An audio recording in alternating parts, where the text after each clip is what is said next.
G'day ladies and germs, Conor here from C-Dubs Media, back with another video, and today we're looking at the Soundcore Motion Q by Anker. Nice little stereo speaker. Let's go check out the pros and cons and see if it's worth buying.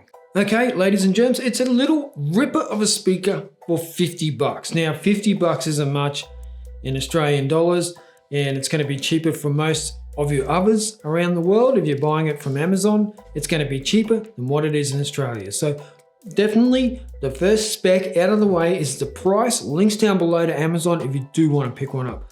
I think for the price, it's pretty cool. Now, a couple of other specs. I'm going to go through each spec as a subject and then wrap it up at the end. So tell me if you like this little format. Instead of going through the specs and then talking shit for a little while, let's try something different. The first spec is 10 hours of playtime. Now, I've been using this for about 2 to 3 weeks now on road trips throughout Southeast Queensland. It gets thrown in the bag and gets used wherever I end up. Now, as part of that, it probably gets used 2 to 3 hours at a time on each road trip. And I would say that this one has been used on about 4 or 5 road trips and it hasn't been charged yet. So that means it's definitely got its 10 hours of playtime already, and it still hasn't gone flat. I think the 10 hours of playtime is true from my day-to-day use. I think you will find that the battery is good enough. And it's also USB Type-C, so you can just plug it in and hit the road. It's charging while you drive, so it's not crucial that it's fully charged before you leave. Now, the music that I was listening to was never really too loud as well, so you do need to consider that. I'm not one of these people that goes out in the public on road trips and expects you all to listen to my music because I've arrived.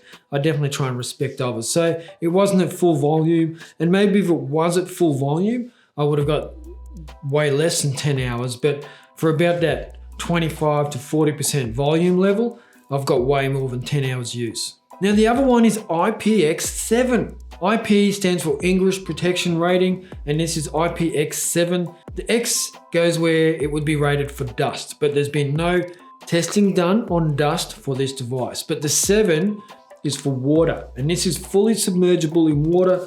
I think it's for up to 1 hour maybe. So if it was fully dust and waterproof, it would be IP68. This is IPX7. So I think that's 1 meter of water for half an hour or something like that. But anyway, you can drop this in a pool and it will not be broken by that. Now, I had it out in the elements and it got rained on, but I didn't submerge it underwater.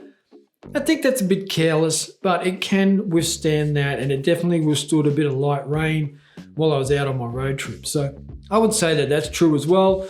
IPX7, it's really not going to get any dust in it. I think they just probably couldn't be bothered spending the money to actually get the rating. Now, another thing that you can do, which I didn't do this because you do need to buy two, is you can actually pair them together and connect it to your phone, and then you've got that dual wireless pairing and that surround sound effect. Like I said, I haven't done it. I only wanted to buy one. I only need one because my house is fully set up with heaps of other good speakers. So this is just for the road trips, but you definitely do get that 360 sound. And this is another feature that they're touting, 360 sound. I would pair this up to my phone, plonk it on the middle of a picnic table or in the middle of a group from wherever I was, and everyone would hear the same sound. It wasn't like it favored one side or the other. I like that. It is definitely 360 sound. Then we also have the dual 8-watt speakers, which I really dig, and it also gives us boosted bass. Now, I had no issues with this speaker on that sort of low, mids and highs, and I think the basses or lows were really well represented, definitely. Mids as well, and highs, I didn't really get too high with it to get that any shrill effect from it, but you do get that with all speakers around this size once you get to 100%. And here we have no real difference. Once you get to full volume, you're gonna get some distortion, but it's not worse than others on the market. If not, it'd be slightly better than a lot of others on the market. Now, what do you get in the box? You get the speaker, you get a USB-C charging cable, and you get the wrist strap or the little dongle strap, whatever you wanna call it, so you can hang your speaker from anywhere or just carry it on your wrist or loop it through on your bag or something like that. It's very handy to have that little wrist strap. Most speakers do have something like that these days, so that's not surprising, but it's definitely something to mention. And then we have this really nice fabric around the outside. Now, I'm glad it's grey. I think if it was white or some other light colour or bright colour, it would get dirty very quickly. But this colour is perfect for the outdoors.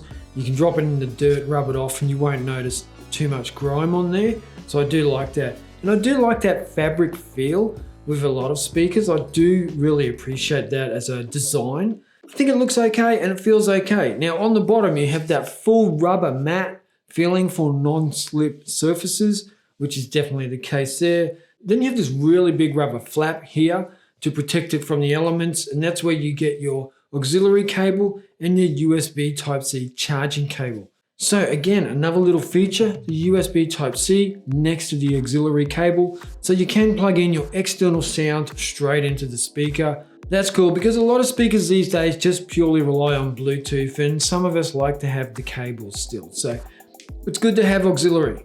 Now on the top here, we have our pause play button, volume up and down, on off button, and our Bluetooth pairing button. And it is really easy to pair this up. You just hold your finger on the pairing button till it goes into pairing mode, and bang, you find it on your phone and connect it straight away.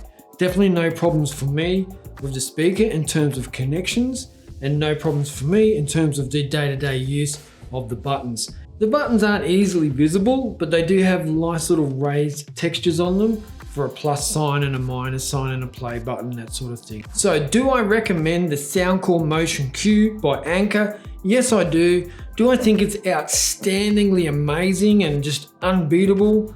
No. There's plenty of others on the market for around the same price, but this definitely has its place. As you can see from their marketing here, it's fully submergible underwater. It does have a 360 sound to it. It does have dual wireless pairing. So there's a few features here that are pretty cool. And it's just that situation where you're getting value for money here with the speaker. Now you guys can let me know in the comments down below what you think of this speaker, or if you have any other recommendations that are better than this speaker, let me know. I'll probably grab one and review it as well. But for me, this is definitely one you can easily pick up and not regret your purchase. Links down below to Amazon if you do want to pick one up. I really appreciate you all watching. Thank you, and I will catch you in the next video. Check ya!